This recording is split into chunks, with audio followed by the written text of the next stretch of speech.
Hi, I'm Mark Priestley. After a life spent in the elite environment of the Formula One pit lane learning how to win, this podcast aims to bring that elusive, high-performance culture into your daily lives. In this week's episode, we're looking at Red Bull and Ferrari and understanding how they identified strengths and weaknesses in their own organisation and then utilised those to design and develop two brilliant yet completely different F1 cars and what we can take away from that to apply to our daily lives. Welcome back to Pit Lane Life Lessons. Talk about how Formula One teams are so successful. Tiny things. But you only find those tiny things when you look for them. Of course, there's only one winner in every Grand Prix, so for everybody else, you haven't won. So it could be deemed that's a failure.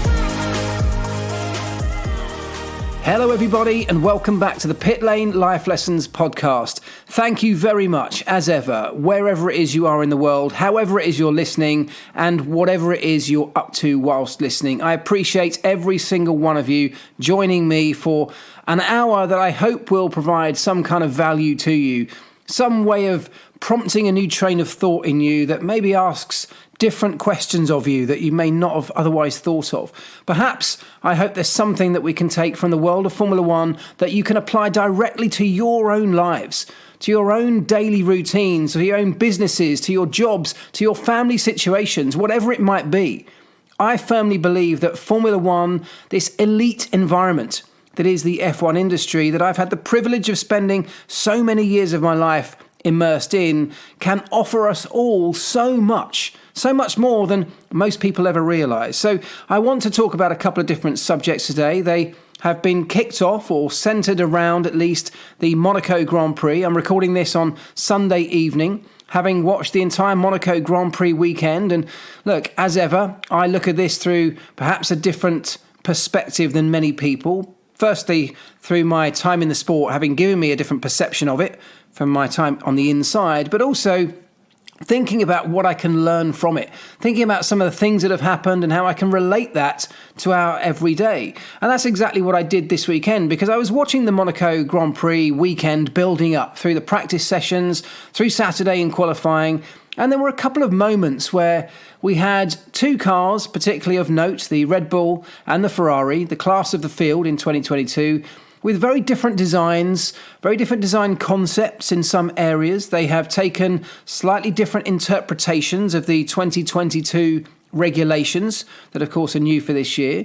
And they've both come up with very different looking cars, very different conceptual cars. And yet, their performance on certain days at certain racetracks is almost inseparable. And so it was for much of the Monaco Grand Prix weekend. The reason it jumped to note for me was a couple of times during the practice sessions, and I think again at some point in qualifying, we had a number of cars, and actually notably there were two Red Bulls and two Ferraris on separate occasions that had exactly the same lap time. I mean, to within 1/1000th of a second. Nothing between them. Exactly the same lap time after a complete circulation of the Monaco Grand Prix track.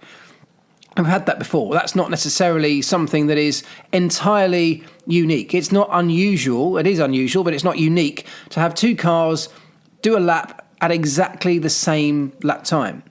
However, what this prompted in me, this thought process that I started off the back of that was, well, hang on a minute. These are two cars that are wildly different in the way they have been designed. The thought process that went into interpreting those regulations at the two different teams was wildly different. You can look at those two cars and they look completely different to each other. They have different ways of approaching the different challenges that the 2022 cars throw up. They have had, of course, a different set of people reading through those regulations, trying to find the loopholes, trying to find the areas that are worth exploiting. Of course, we're in a budget-capped era, so the teams now have to be incredibly efficient and careful about where they put their resources, which areas they want to focus on. And between Ferrari and Red Bull, if we take those two teams as an example here, they have focused on some different areas. They haven't put all of their money into exactly the same concepts, exactly the same design philosophies. And I thought that was really interesting, because if you have two completely different ways of looking at this problem, the same problem, how do you get a Formula One car From the lights going out to the checkered flag falling at as many of the racetracks that we visit throughout a year as quickly as possible, quicker than the competition, if that's your same problem, if everyone's working to that same challenge, and yet you look at it in completely different ways, and the end result is still that the teams between those two cars are occasionally inseparable to 1,000th of a second, isn't that quite remarkable? Isn't that insane that over months, in fact, many, many months, over a year, the two teams have been working away in their separate factories on these evolving regulations until the point where they were locked in place. And then they shut their doors and in ultimate secrecy, they worked away to try and find the best way to navigate these new technical regulations. And they came up with two different solutions that both seemingly are incredibly close to each other. And the reason that I think this is worthy of discussing in this particular podcast is because I feel like that's a major metaphor for life. This idea that there is more than one way to achieve success or to navigate a problem or a challenge. There isn't just one way in many of the things that we face in our lives. The idea that everybody should be doing things the same way is an absolute fallacy. And if we refer it back to the Red Bull Ferrari situation, it's a nice example in some ways of that. There are two very different ways, and we're talking about the elite level, the highest echelons of motorsport here. The very best people in each of those businesses, the best in the game, working on the same problem, working to the finest of margins, looking for every last 1,000th of a second that they can squeeze out of their car. And in two completely separate countries, let alone separate factories, locked well away from each other, they have produced two separate ways of overcoming the same challenge with very, very similar solutions. And I say similar very deliberately. I'll come back to that in a moment. Isn't that just a metaphor for us, where we all face quite often very similar challenges? We're all facing challenges around money, around health, around social situations. We've faced challenges of a global pandemic in recent times. We all face similar challenges around our working life quite often. We've got political challenges, maybe within the workplace, within our family situations, and we're all trying to find ways to navigate those challenges that we all face all of the time. Yet society quite often tells us that there is one way to do that, and we should all be following this particular way, whatever that is.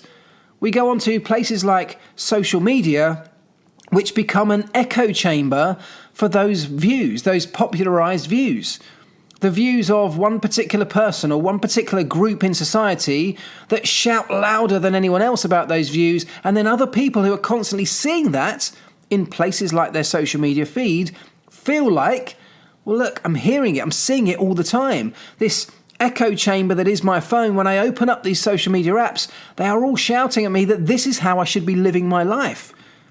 And so it's perhaps no surprise that many people, particularly a younger generation, perhaps just embarking on this journey of life, overcoming these challenges that let's say the more mature of us have faced for many years and found our own ways to navigate. The younger generation are looking to things like social media, television, YouTube, whatever it might be, for answers. They're looking for guidance around the challenges that they are facing in their life. And if social media is this echo chamber that we've created ourselves, make no mistake, we follow and unfollow people quite often that back up our own views, that agree with what we're saying, that create a similar philosophy for life than the one that we might hold dear to us. If we're using that as our guiding light through life, it may be no surprise that we come out of that thinking, this is how we have to do it. This is how we have to get through this particular challenge. These are the solutions to the problems that I'm facing, because I can see everyone else is doing it this way and they're all saying it's working. But the reality, of course, in our lives, in our wider world, is that there is more than just one way. There is not just one single way to carve your way through the difficulties that we face on a daily, weekly, monthly basis. The difficulties that you are facing or that I am facing are not necessarily the same. The difficulties of the people that you see in your social media feed are not necessarily the same ones that you're facing. And even if they're the same type of challenge, the circumstances that surround those could be completely different. And my point is that, like Red Bull and Ferrari, they didn't look for guidance from the outside world. You don't have that luxury or that opportunity in the world of Formula One at that stage of a car's conceptual design. You are locked away. You're doing it on your own in the midst of secrecy behind closed doors. So what you do in that scenario is you look at what you have available. What resource do you have in terms of finance, obviously, but also in terms of technical. But most importantly, you look at your organization and you say, well, what are our strengths? What are our weaknesses? What are we best at? Where can we exploit the things that we have that maybe our competition don't have? And when it came to the 2022 cars, perhaps no surprise that when it came to Red Bull, they looked at aerodynamics. They had Adrian Newey guiding the design process. Adrian, the aerodynamics king in many people's eyes, looked at how he could possibly make this car that was aerodynamically efficient, was as slippery through the air as possible, could go as quickly as possible in a straight line, enabling overtaking opportunities down the long straights that most racetracks have, yet not be compromised too much in the corners. Still have enough downforce to generate the grip that they need, but without too much drag that would hold them back in terms of top speed. That was the thing that they thought they could exploit to their advantage over and above the competition. Whereas over in Italy, Ferrari, working away in their factory, looked at what opportunities they had. And they maybe felt that they had an opportunity from the power unit side that wasn't yet fully tapped, wasn't yet fully exploited. And they went down this route of, if you believe the rumours, of a smaller turbo. Now, a smaller turbo will spool up, will spin up quicker, will give you a bigger punch out of the corners, bigger drive, faster drive, get up to that acceleration, get up to that speed more quickly. But then maybe, in terms of top-end performance, top-end speed, they might top out a little bit earlier than perhaps a Red Bull will. So these are two cars that have very different strengths and weaknesses. The Ferrari may be much quicker through the corners, through the twisty bits of a racetrack. The Red Bull seemingly much faster down the straights. Now, of course, both of those things bring with them pros and cons. The Red Bull is able, on a circuit that has long, fast straights, to utilise that top speed advantage to overtake the other cars. And at the end of that straight, hopefully they'll find themselves in front. Whereas the Ferrari is banking on the fact that a racetrack is made up mostly of corners, and so by exploiting their strengths of being able to punch out of these slower speed corners, by maximising the downforce they have on their car, even at perhaps a small cost in terms of overall top speed, they'll be able to build their lap time through the twisty bits of the racetrack. Two very different ways at looking at the same problem. And yet on many occasions this year, we've seen both of those very different cars deliver very similar, if not the same, lap time. Obviously, the lesson here for us is that when we're facing a challenge, when we are thrown a challenge in life, that happens all of the time, whether they are the more regular challenges that we all seem to face on a daily basis, or something that comes out of the blue, something that's thrown at us that we weren't expecting. The first question that we should be asking ourselves is, how are we going to deal with this? How are we best equipped to deal with this? Not, how does everybody else deal with this? Now, there is value in asking for advice. I'm not saying there isn't. I'm not saying there's not value in taking other people's opinions or perspectives. Of course there is, but that should be tempered with understanding what your own strengths and weaknesses are. How are you best placed to deal with this particular challenge? Because you, and only you, quite frankly, fully understand just how good or not you are at certain aspects of your character, of your mentality, of your physicality. Now, if we go back to the F1 analogy here, with a brand new Formula One car, when it comes to pre-season, the team having designed and built this thing, having created this car that came out of a series of ideas from people that then manifests itself, first of all, in models, in digital models that are simulated, and then a real model that goes in the wind tunnel, and then eventually the real car is presented to a racetrack. And during the course of that entire pre-season process, the team are working away, trying to understand what it is they've got. What is their car like? What are the strengths and weaknesses of this car that they've designed? Is it going to be fast in a straight line? Is it going to be kind to its tyres? Is it going to be responsive to the changes and the tweaks in terms of setup that the engineers and the driver will want to make over a race weekend? Is it going to be light and nimble, or is it going to be slightly heavier and a little bit more cumbersome? Is it going to work better in low downforce conditions or higher downforce conditions? These are all the kinds of things that pre-season, and as the season goes on through practice sessions, of course, the team are desperate to try and find out, to get a handle on, to get an understanding of. They need to become fully aware of exactly what their car is like. Only once they know that information, and that takes a lot of time, a lot of hard work, a lot of laps, a lot of data collection, a lot of data analysis, a lot of different people trying to figure out the answers from all this information they're gathering. But only once they have those answers and that information and that awareness of exactly what the characteristics of their car are, can they go through a Grand Prix weekend executing in the perfect way possible. How can they possibly get the best out of their car unless they fully understand exactly what their car's like? It's one of the big problems that Mercedes has been struggling with in the first part of this season. They didn't fully understand some of the problems they were encountering. They didn't fully understand some of the characteristics their car was displaying. And because they didn't fully understand them, they couldn't then overcome them. They couldn't turn that car's strengths and weaknesses to an advantage because they didn't have a full handle, a full understanding of exactly what they were or how to harness them. And exactly the same thing applies to you and I.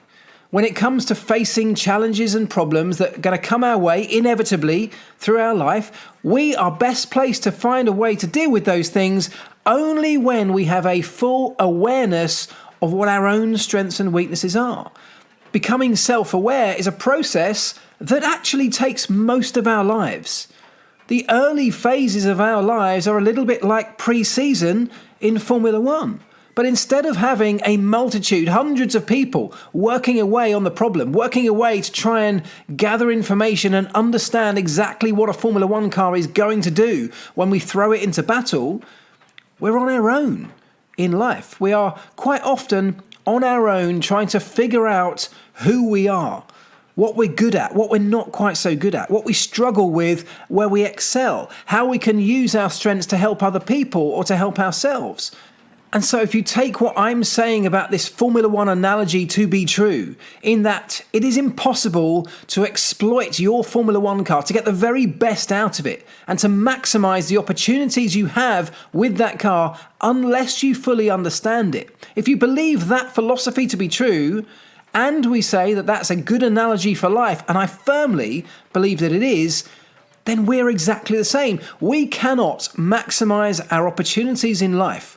We cannot be best placed to deal with the things that life throws at us and to turn some of those into huge advantages for us unless we fully understand who we are, what we're about, and what we're good at and what we're not so good at. Where are we going to excel in life? Where are we best placed to utilize our skills, our experience, our strengths? The things that have built up over time in the early phase of our life through our pre-season testing phase. What have we learned through that phase that we can now apply to the stages of our life that come later? It's a really important part of life that we don't become aware of its necessity quite often until the mid-phase of our lives. In our early days, as kids, of course, we don't care. We're just having fun. We're exploring. We're trying to just figure out what exactly we are. What is life? What is happening around us? And then as we go through teenage years, we're starting to question a few more things. We're starting to understand a little bit more about who we are.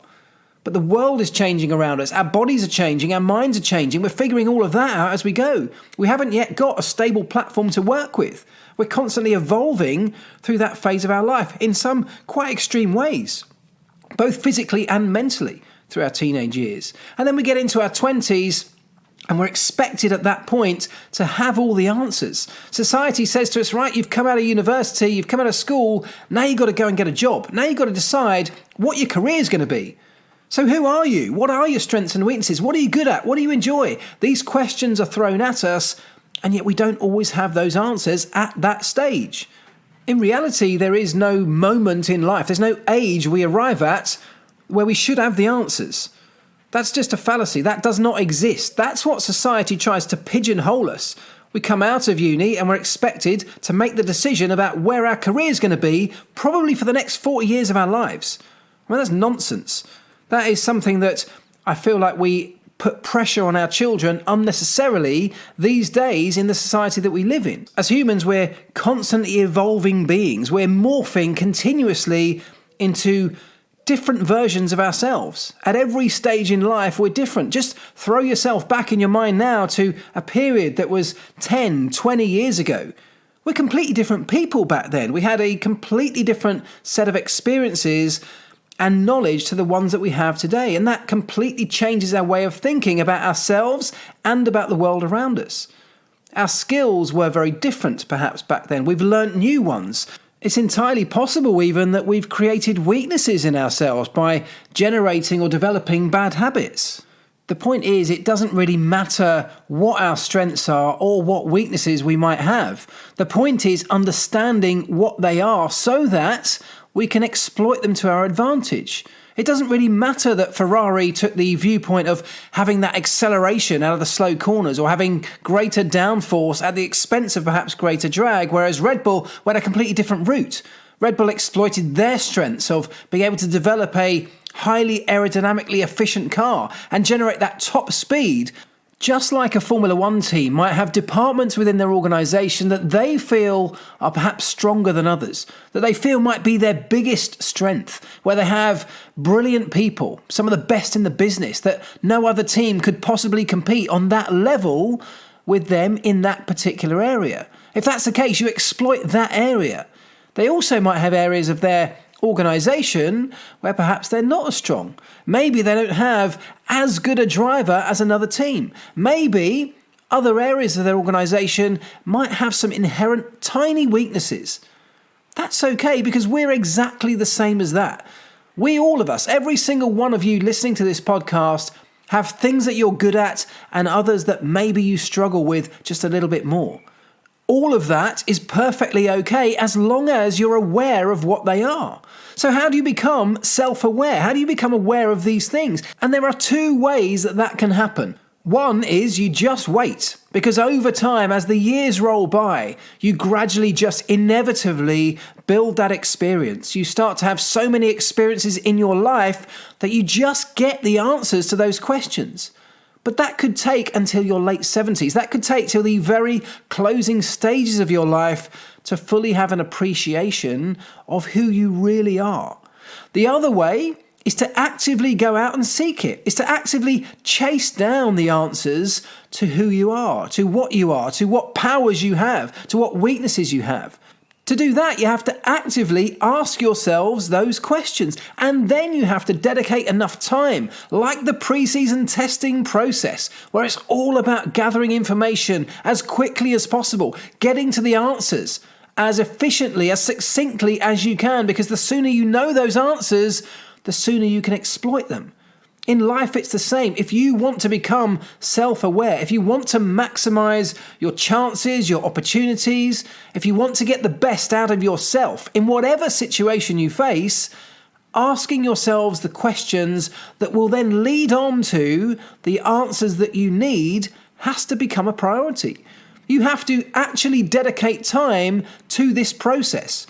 You have to sit down, you have to take a moment to yourself, you have to get out of the rat race, switch off from the distractions of life and dedicate time to this process, to questioning yourself and then exploring what those answers might be, to going through processes of trial and error, experimentation, things that could be massive parts of your life or could be tiny little details on a daily basis where you try something. If it works, great. You take note of it. If it doesn't, you ask yourself why it didn't work. What feelings did you have when you went through that particular process that day? Did you struggle? Did you feel stressed? And if so, why do you think that was? Which moments triggered that stress in your life? And if you start to identify those moments, if you start to identify the things that stress you out, for example, you can then start to learn to perhaps think about avoiding those. Take a slightly different path that has less chance of encountering those particular problems. For me, one of the things that I now know, and I've known this for a few years, but it took me some time to figure it out. One thing that really does stress me out is being late. I hate being late. And so now I know that I need to actively mitigate against that by being perhaps a little bit over the top in terms of trying to be on time or be early, to make sure that I mitigate against problems that I might encounter on the way somewhere that might then make me late. Because I know if that happens, my stress levels are going to go through the roof, and then I won't be performing in the way that I need to perform. If I arrive at a meeting stressed and out of breath because I'm running, I'm desperate to try and make up the lost time, I'm definitely not performing the way I should do when I enter that meeting. I'm not prepared in the right way.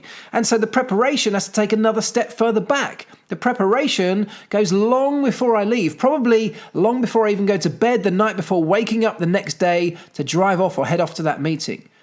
I'm starting to wind back from the moment I need to be there, look at a schedule and plan my departure time well in advance to take into consideration the unpredictable moments. Now, you can never absolutely stop these things happening. You can never mitigate against all manner of unforeseen circumstances that will happen. We'll all face them. But if I can take away a few, if I can minimize them, I just maximize my chances of arriving at that particular meeting or that moment in my life in a better state than I otherwise would. I'd like to think that some of the strengths that I've come to discover in me are communication and staying calm under pressure, two things that I particularly think I excel at. But those are things that I think if I'd ever asked myself that question, what are my strengths and weaknesses back in my late teenage years or my early 20s, I don't think I'd have said those things. I don't think I had understood that I was a great communicator back then. I don't think the idea of dealing with pressure well, I don't think I'd come up against enough circumstances to give me evidence that that was a thing, that that was something that I feel that I'm good at. Only as over time you encounter more and more of those moments in life where you're thrown the challenges and you either deal with them or you struggle, do you start to build up this picture. So if we start to question ourselves more often, if we start to put ourselves in more of these scenarios and test ourselves more often, do we start to get the answers more quickly? Do we start to build that picture of ourselves that gets us closer to a position of self-awareness? So we can look back at past experiences in our life for evidence of the things that we're good at, maybe not so good at, the things that we did well or not so well, areas where we struggled or where we excelled. That evidence is all there if we start digging a little bit deeper to try and find it. But also we can ask other people. We can seek advice or feedback from the people that we trust around us to help us on that journey of discovery. Obviously, sometimes it's easier to ask about the things that we're good at, to ask other people to give us feedback on what they think we're good at. Sometimes the more difficult conversation is asking those same questions around our weaknesses, asking other people to feed back on the things that we don't necessarily do so well, the things that we may not be so aware of or may not want to be on the face of it so aware of. What do other people see in us that make life more difficult for people, where they see us struggling at times, where they see us being uncomfortable, where perhaps some of our actions or our behaviours affect other people in a negative way. We need to know these things just as much as we need to know what we're good at. Because if we want to build this picture of ourselves, we want to build this picture of our lives that we can then take away and utilise to our advantage, to find a path through life that maximises our skills and our strengths, in just the same way, we should be trying to find a path through life that either minimises the effects of our weaknesses or makes us aware that in those moments when we encounter them, we may need to ask for help. We may need support from our outside network. Perhaps in those moments in life when we encounter the situations where we might come up against the weaknesses we have inherently, we might need some outside support network to help us. If we know that, it's absolutely fine. It's absolutely okay. We've all got those weaknesses. And if we switch on our phones, we check our social media, you'd be forgiven for thinking that nobody has any. Nobody ever talks about their weaknesses or the things they've done badly, the areas where they've struggled. They only want to shout about the things that have gone well, their successes in life, the things they've achieved. They want to show off. And look, people are proud of the things they achieve. That's absolutely fine. But if the entirety of our social media network, if this echo chamber that is our social media apps that we open on our phones only reflects one element of society, a society where no one's struggling, no one's getting anything wrong, everyone's doing something a certain way, if we fall into the trap of using that as our roadmap through life, we will never, ever even be willing or encouraged to explore our own weaknesses. We will only want to exploit our strengths. And then one day, something will pop up. Something will come into our life where we're not prepared for it. It will tap into our weaknesses, not our strengths. We will struggle to cope with that particular situation, where maybe if we'd been aware of that in the first place, we might have been able to avoid the situation right from the off.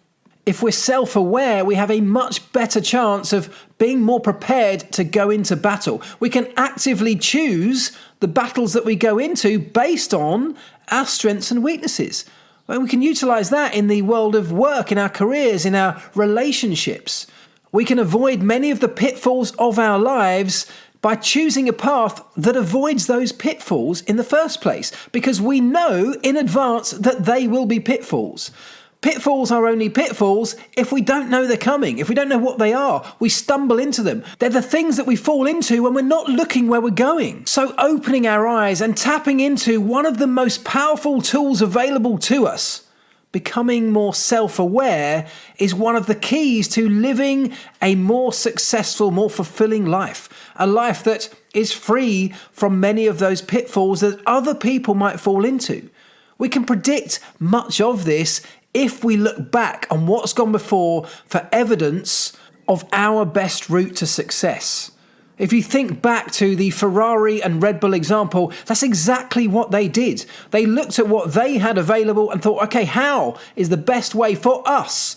Not what's the most generic best way for anybody to approach the 2022 regulations, but how is it best for us to approach these regulations? How can we utilize the people, the tools, the resources that we have available to us to maximize our best way through this path of 2022?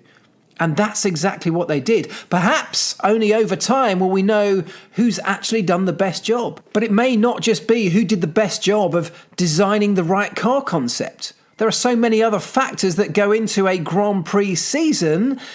But hopefully, both Red Bull and Ferrari utilised their skills and maximised their resources to create the best car that they could create in the moment. That's what Formula One teams do incredibly well. They have a full understanding of who they are as a team, and they utilise that. They maximise that to the best of their ability. And then, of course, once the car is built, they learn about it. They extract as much information from it. They ask those questions that I'm asking you to ask of yourselves. What are our strengths and what are our weaknesses? How can we maximize our strengths? How can we minimize our weaknesses? The very same questions that we can ask ourselves and should be asking ourselves more often. Of course, in a Formula One team, once you've identified those strengths and weaknesses, you need to either maintain your strengths or build on those strengths. You may need to keep continually bringing in new people, investing in technology that can help support those strengths in your organization. And if you've got weaknesses, if you identify weaknesses within the company, perhaps you need to bring in extra strength. Perhaps you need to recruit. Perhaps you do need to invest even more heavily in those areas because you are lacking in resource or technology. Identifying the problems and the strengths is the very first stage. It's the same for us. If we identify weaknesses, it may be that we can start to work on those things, that we can minimize their impacts, both by taking a different path through life, but also trying to work on those weaknesses ourselves, trying to get rid of some of those bad habits that we might have fallen into, developing our strengths even more, identifying things that we're good at or that we enjoy is a great basis, a great platform, a springboard for us to keep going even further, to use it as a platform to leap from and expand or develop those strengths. Like an F1 team debriefs after every single event, after every race weekend or test session. They debrief, they identify the things that went well, the things that didn't go so well. And off the back of that debrief process, a plan of action is put into place. Again, we should be doing exactly the same things. Debriefing at the end of a day or at the end of a week, both personally in terms of our personal or social situation, our family situations, but obviously on a work front, on a career front, inside our companies and businesses. Debrief should be a constant and continuous part of our routines. They are one of the most valuable sources of information gathering that then identify our strengths and weaknesses. And from there, a plan of attack, a plan of action is a great way to exploit those and develop them. A Formula One car is being developed continually all the way through its life. It never stops. We bring new parts, we try new setups, we are always experimenting with it. We're always trying to figure out new ways to get the best out of that car. And if we take exactly the same philosophy in our lives, bringing new ideas to our lives, to our ways of living, questioning what we've done before and what might be coming next, looking for new ways of doing things, asking ourselves the questions of why do we do something a certain way, and is that actually the best way, or is it just the way we've always done it? Those kind of questions just provoke a different way of thinking about the next stage of our lives. And if we think differently about the next stage of our lives to the stage that's gone previously, we open up a massive new set of opportunities for us if we get the answers right. And the only way we get the answers right is by delving deeply into those questions, dedicating time, energy to them, making them a priority in our lives rather than just skipping through it without giving it a thought. It's exactly the same philosophy that generates success in the biggest and best Formula One teams. And we can do exactly the same. Okay, now the other thing that always comes out of the Monaco Grand Prix weekend is this perennial question of, does Monaco deserve a place on the F1 calendar? And typically that question comes because the racing is quite often, well, not very good. It's a old school racetrack that's tight and twisty and narrow, and yet over time the cars have evolved into huge, great big, long and heavy beasts that are no longer as small and nimble and suited to that racetrack as perhaps they once were. As it happens, the race that I've just watched this afternoon from Monaco, I'm sure many of you watched it too, was actually quite entertaining. But it wasn't because of the racetrack, it wasn't because of the cars, it was because of weather. It was an unpredictable event that spiced it all up. We had crashes, we had mistakes, we had delays, we had red flags, we had safety cars, we had the whole lot. And all of that unpredictability generated something that was a lot more entertaining than it otherwise would have been. Had we not had that inclement weather and that unpredictable weather, I'm sure the same conversations would have been taking place on Monday morning, particularly given that this particular event is in the final year of its current contract. So the questions, I'm sure, will still arise that should Monaco be on a Formula One calendar from 2023 onwards, a calendar that is now so diverse in terms of the racetracks and the venues that we go to, a calendar that next year will include the likes of Vegas, the Las Vegas Strip, vying perhaps for this jewel in the crown title that Monaco has held for so long. So should Monaco have a place in modern Formula One, or should we just ditch it and get rid of it? They don't pay the race fees that many of the more modern and newer circuits on the calendar are forced to pay. Monaco doesn't typically deliver the same entertaining Grand Prix racing that we have become accustomed to and now expect in an era of this sport where the rules have changed to try and generate exactly that. Cars that can follow each other more closely, that can overtake each other a little bit more easily, that can fight wheel to wheel. Well, all of that goes out of the window when we get to Monaco. So does it deserve a spot? Those questions will come around and around and around. And I'm sure at least half of you listening to this podcast will be shouting now at your speakers saying, no, it doesn't. Absolutely get rid of it. We want to see great racing, and that cannot happen year in, year out at Monaco. My counter argument to that is that whilst I wholeheartedly agree that in the most part, the Grand Prix on a Sunday in Monaco is dull, there are other elements of a Monaco Grand Prix weekend that for me offer the greatest spectacle on the calendar. Qualifying on a Saturday afternoon in Monaco is for me the highlight of a Grand Prix weekend there. It's a challenge for the drivers that they don't face to the same level, to the same extreme level at any other racetrack that we visit. And for me, it tests the precision, the accuracy, the skill level, the ability to deliver under the most extreme pressure when it really matters without making any mistakes. Mistakes are punished in a way that they're not at most other racetracks. If you make a mistake in Monaco, you're almost certainly in the wall, but even bigger than that, you're in the wall and that disrupts the flow of your weekend. You can have the quickest car on the grid, but if you're starting the race back in 15th place because of a disastrous qualifying, your race is effectively over before it's even begun. And all of those elements for me, combined with the high risk factor that is the Monaco Grand Prix track anyway, just mean that the focus of that particular weekend, in my eyes, completely shifts away from Sunday, but absolutely focuses on Saturday. Saturday becomes the focal point of the weekend, and it becomes no less entertaining for me as a Grand Prix event.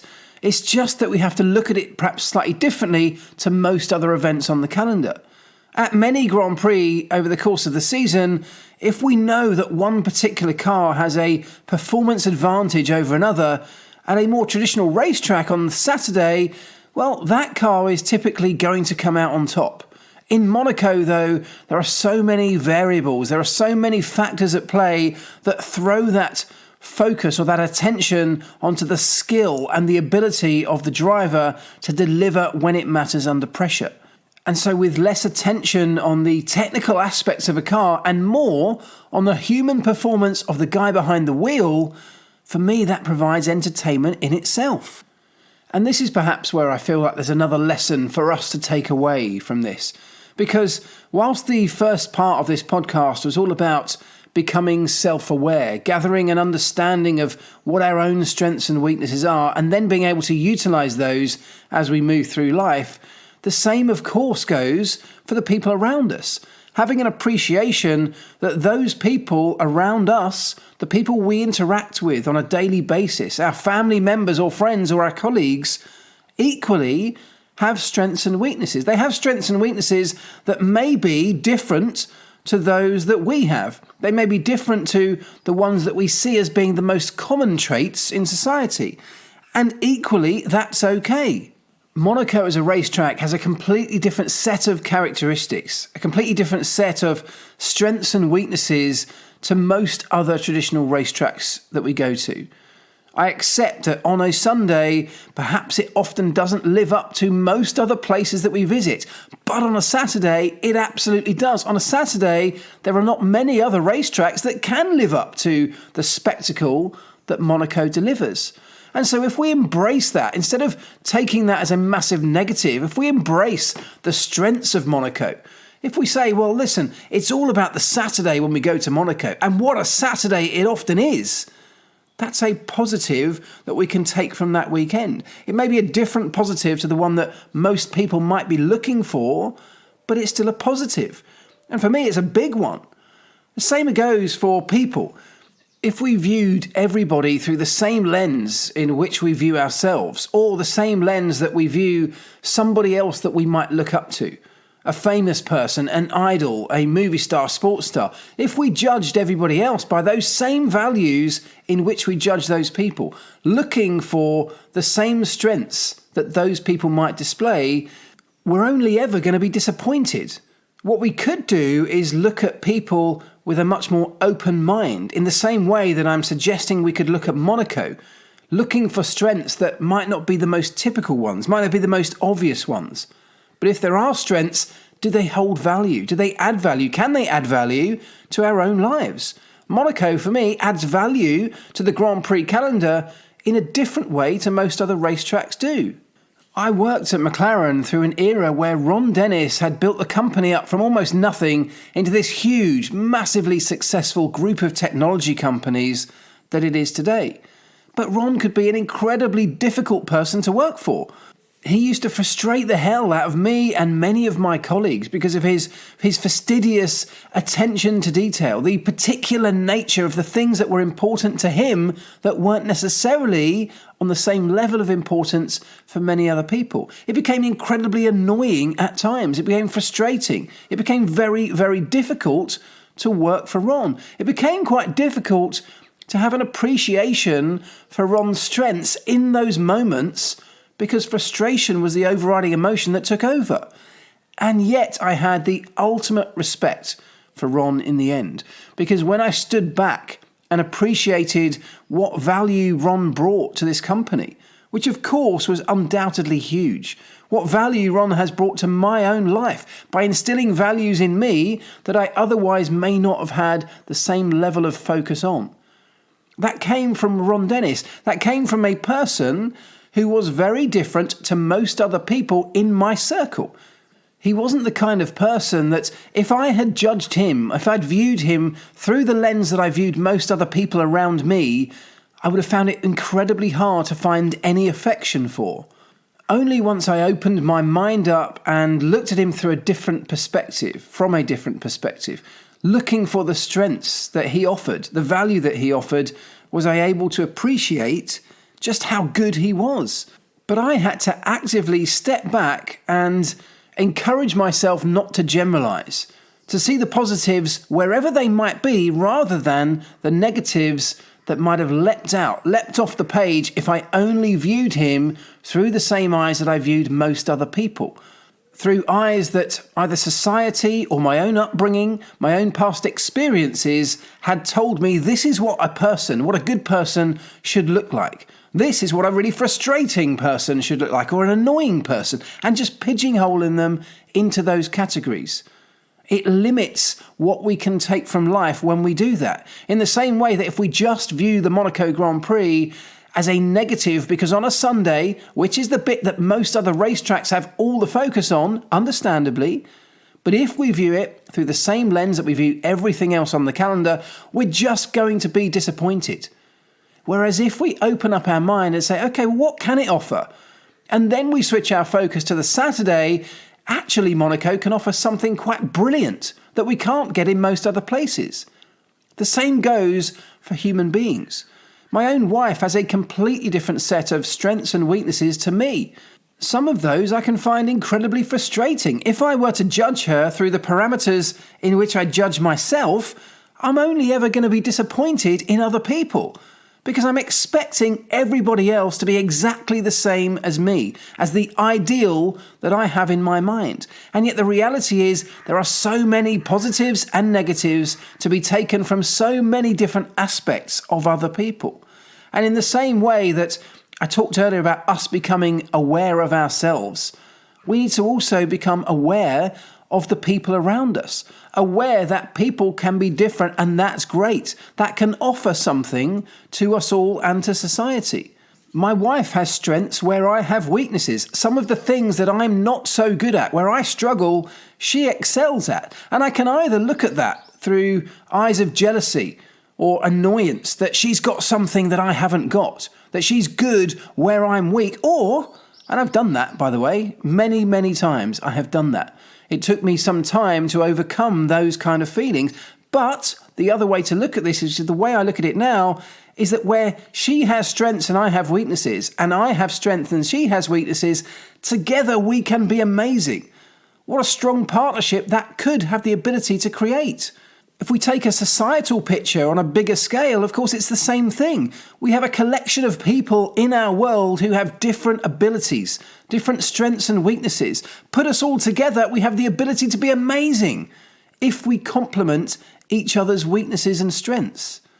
And a Grand Prix calendar could and should, in my mind, be the same. A collection of racetracks that have different strengths and weaknesses, that pose different challenges, that offer different types of value at different parts of the weekend. But for that to happen, we have to open our minds up and not judge every single thing or every single person through exactly the same metrics, using the same parameters for every single one. So whilst I fully expect many of you listening to this to disagree with my views on Monaco, that's perhaps also partly the point. We all are different people. We have different expectations in life. We judge things differently. We see things differently. And that's exactly what I'm talking about here. It's perfectly okay to have a diverse set of opinions. In fact, it should be encouraged. Those differences of opinions generate discussion, conversation, passion. And if we see those differences of opinions as all holding some kind of value, contributing to the wider discussion. Rather than just dismissing them because they're not the opinions that we hold, well, then the world can be a more colourful place. We don't have to agree with all of those opinions. In fact, we shouldn't. But if we can get to a point where we look at differences and we find the positives in them rather than searching for the negatives, and we have grown into a society that typically does that, we have a negativity bias amongst us. If we can turn that around on an individual basis, just in small ways, imagine the change that it could bring about. The way to go about actioning a change like this is to physically or actively search for the positives in a moment where otherwise negatives might creep in more naturally.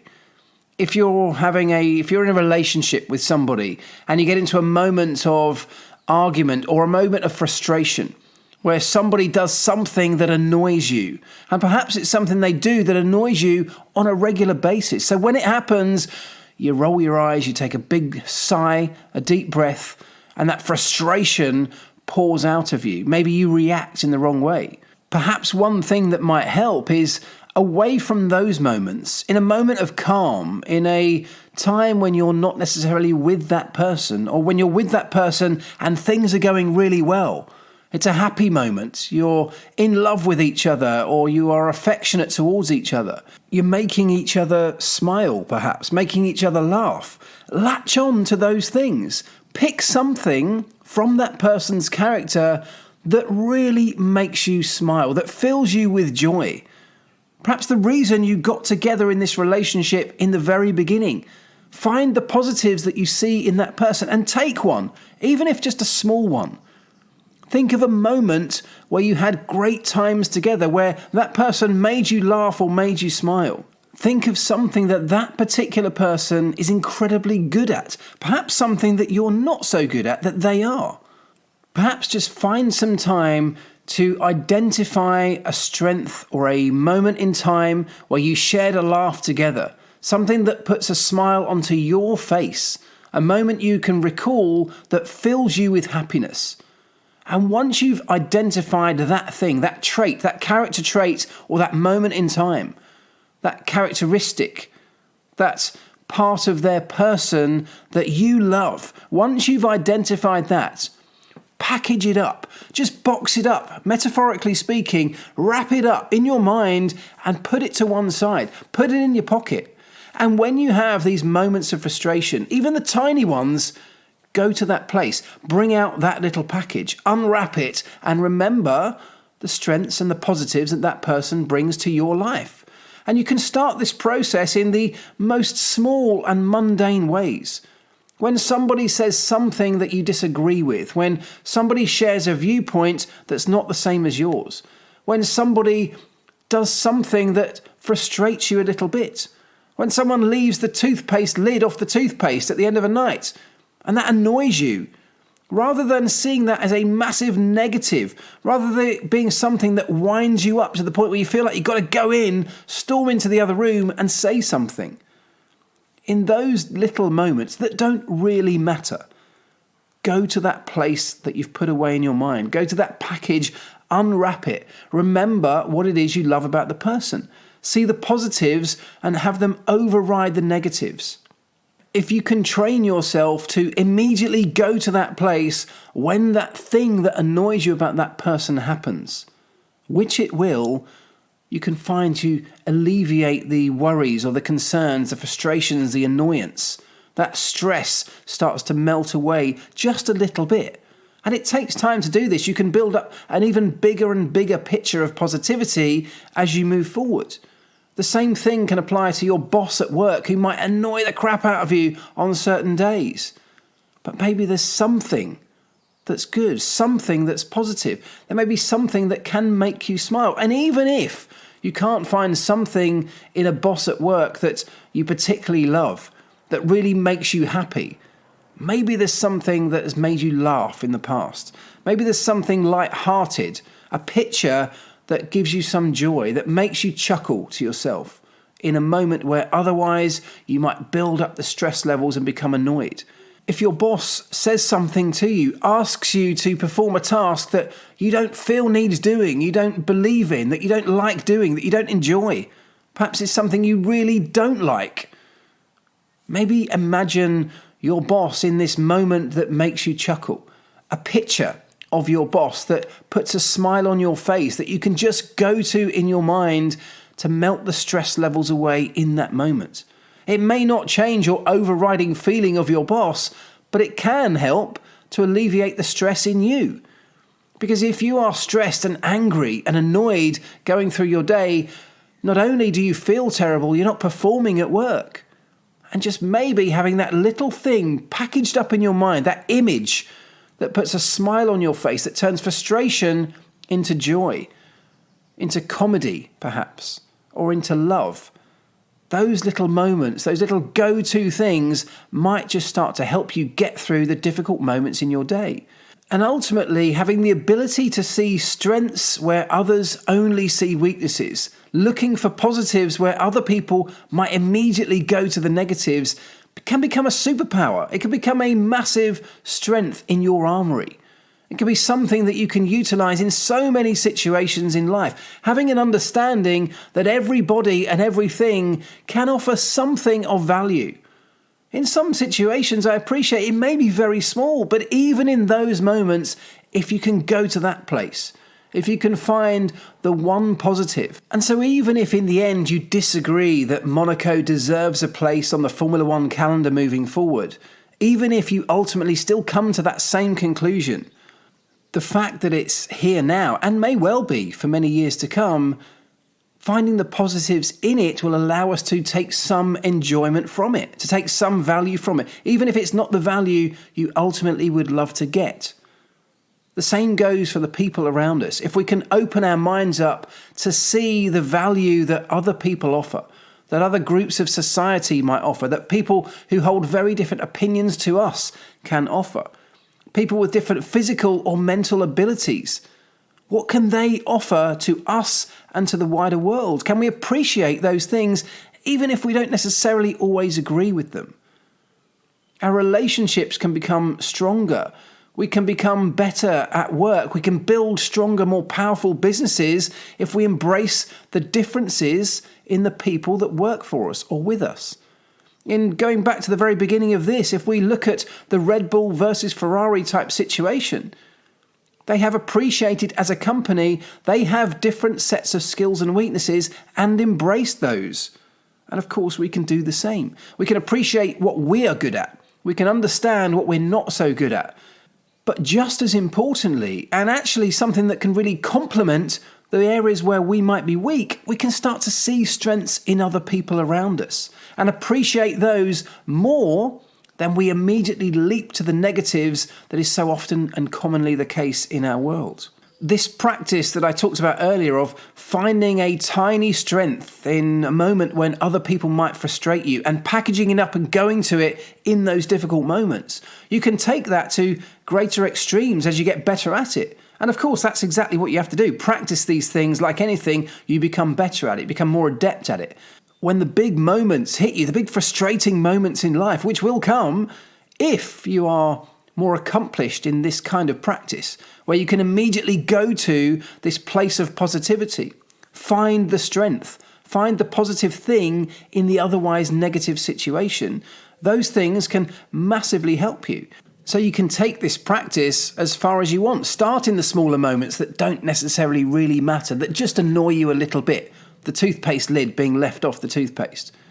But you can build it up to the bigger moments in your life. The people that annoy you to the point of almost insanity because they might live their life through completely opposing belief systems and spread what you see as damaging messages to the wider world. Those people that you have a disdain for on the face of it, can you find a way to see a positive in them? Even the smallest thing, just something that might put a smile on your face. It can be hard. It may not come naturally. It probably needs work. It needs effort to find a way to be able to do it. But if we can reach that place, of course, we can all begin to see more value in so many more areas of our life. Just like finding the value in Saturday afternoons at the Monaco Grand Prix, over and above the negativity that many people perceive that comes on a Sunday. Have a think about it. Practice it over the next week. I'll be back in a week's time with another Pit Lane Life Lessons podcast. In the meantime, please leave me a rating and a review, especially in the Apple Podcast Store. It means the world to me. And whatever it is you're doing over the next few days, remember this. Do the right things. Do the things right. Ta-da.